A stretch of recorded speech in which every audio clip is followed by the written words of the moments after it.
আমি এখন আমার মামিদের ছাদ বাগানে আছি। এখানে অনেক গাছপালা। আমরা এক এক করে মামির কাছ থেকে শুনবো যে কোনটা কিভাবে হচ্ছে। এখানে দেখতে পাচ্ছি টমেটো মামি। এই টমেটো গাছ এখানে কিভাবে হলো মামি? লাগানো টবে। এটা কি দেশি নাকি বিদেশি, কিভাবে বুঝবো এটা? আমাদের দেশে যা পাওয়া যায়। পাকলে তো লাল হয়, তাই না? এবং তোমরা এ থেকে তো তুলেছি। তুলে রান্না বান্না করা গেছে। আচ্ছা, গাছ কি একটাই এই টমেটো? একটা আচ্ছা, আর তাহলে এবার দেখি এই তো অনেক বড় বড় হচ্ছে। আর সাইজ কি এগুলো? অনেক বড় বড়। এটা কি আপেল? আপেল কুল বলে নাকি? বাউকুল। বাংলাদেশ কৃষি বিশ্ববিদ্যালয় থেকে উদ্ভাবিত যে বাউকুল বলা হয়, এই সেই বাউকুল। অনেক গাছ এখানে। আমি এখান থেকে শুধু কি নিজেরাই খাওয়া দাওয়া করো নাকি বিক্রিও করা লাগে, করতে পারো? হয়, তাই না? অর্থাৎ সব পাওয়া যায়। এর মনে হচ্ছে বেগুন গাছ। বেগুন মানে এখান থেকে নিয়েও তো রান্না বান্না করা যাচ্ছে যে কোনো সময়, না?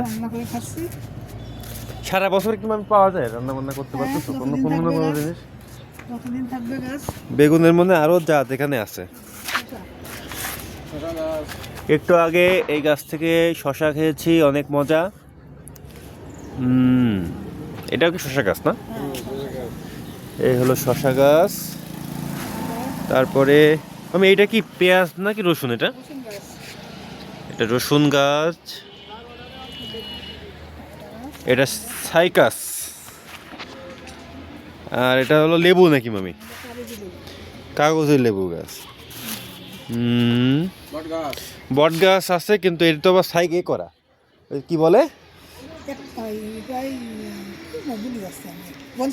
বনসাই করা আর কি। এখানে কিন্তু বিখ্যাত দুটা গাছ, এটা বাজার মূল্য কিন্তু অনেক এগুলোর।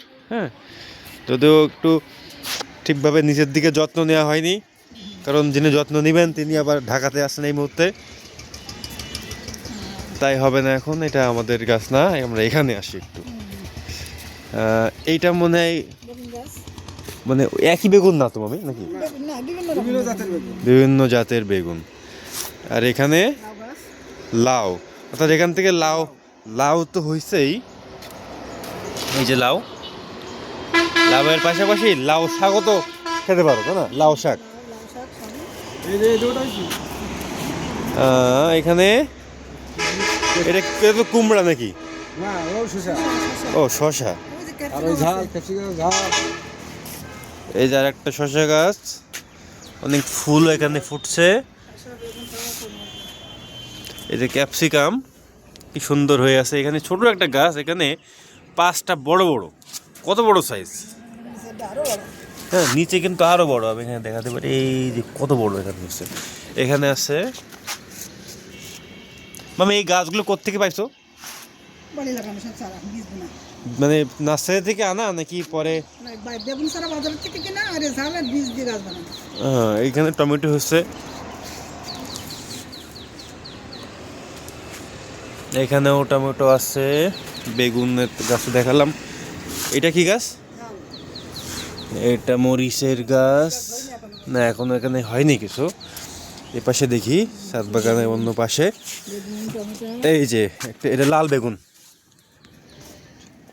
এটা লাল বেগুন হচ্ছে এখানে। টমেটো গাছ কিন্তু অনেক বেশি, এবং এগুলো এখনো পাকে নাই, অর্থাৎ আরো প্রায় 1-1.5 মাস তুমি এখান থেকে ফল পাবা। এটা তাই না? হ্যাঁ, মালটা কি হয়েছে মামি এখান থেকে? এটাও তোমাদের নাকি?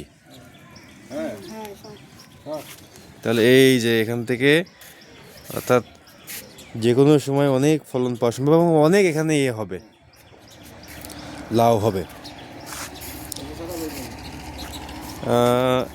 তার মানে এটা তো বেগুন রসুন একসাথে হচ্ছে।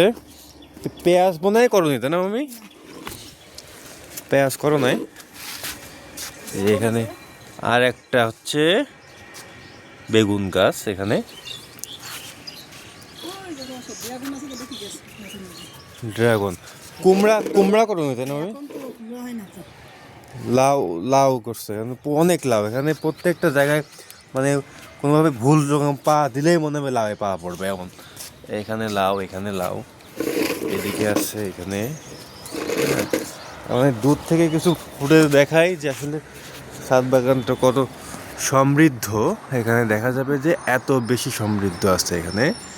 ওপাশে সবার উপরে হচ্ছে বাউকুল, এই পাশে ছাদ বাগানে অন্য অন্য সবজি, ফল গাছ, এবং এই পাশে অনেক লাউ, কিছু বনসাই আছে। এই যে এটা এটা তো ভোমরা নাকি? এই যে ভোমরা কি মধু মধু তো ভোমরা খায় মনে হয় না, এটা মধুতে বসার কথা না। এই যে ভোমরা বসে গেছে এখানে, অসুখ। দেখো আমার মামার কাছ থেকে শুনি, মামা পুরো এই ছাদ বাগান তোমরা কিভাবে ইয়ে করো, সংরক্ষণ করো, পরিচর্যা করো কিভাবে? ও কষ্টকর কিনা? হ্যাঁ, পরিচর্যা, সার, তারপরে মাটি সব মানে সারের বস্তা এবং বালতি, রঙের বালতির ভিতরে সব চাষ করা হয়। এতে কি কি উপকার পাচ্ছ মামা? এ আমাদের কিনে খাওয়া লাগে না এবং আরও মেয়ের বাড়ি ছেলের বাড়ি পাঠায়। আর এই বুদ্ধি কোত্থেকে আসলো মামা বলো? ছাদ বাগান একসময় তো এখানে ছিল না, তারপর আস্তে আস্তে কেন এটা করলে? নিজেরা দেখলাম যে অনেক বাগান মানে ছাদে তৈরি করে, তারপরে আমরা নিজেরাই চাষ করার জন্য। তাছাড়া তো আরো একটা কারণ আছে, তা হচ্ছে যে এখান থেকে ভেজাল মুক্ত খাবার তো মা বলে না, খাবার তোমরা কোনো চাষ করে খাই। নিজেরা চাষ করে ভেজাল মুক্ত একেবারে। আচ্ছা, তাহলে এই ছিল আজকে এইটুকুই।